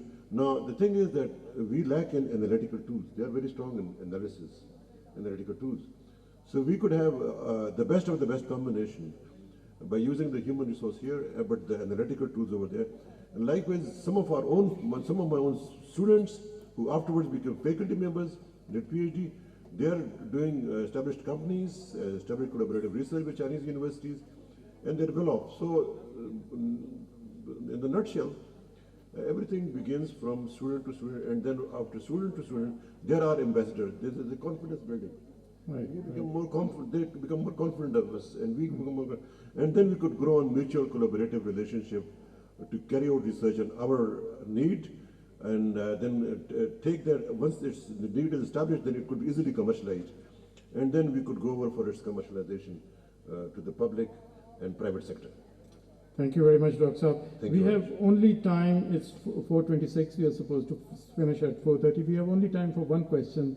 If there's a burning desire to ask, what nirvana is and how to achieve nirvana, or how to, move on to the next stage of life. Dr. Saab is there. She has a burning question. Mike किधर है भाई? इधर है मेरे पास. अच्छा, आपके पास है. पहले डॉक्टर साहब पे डॉक्टर साहब. Thank you very much, Jay.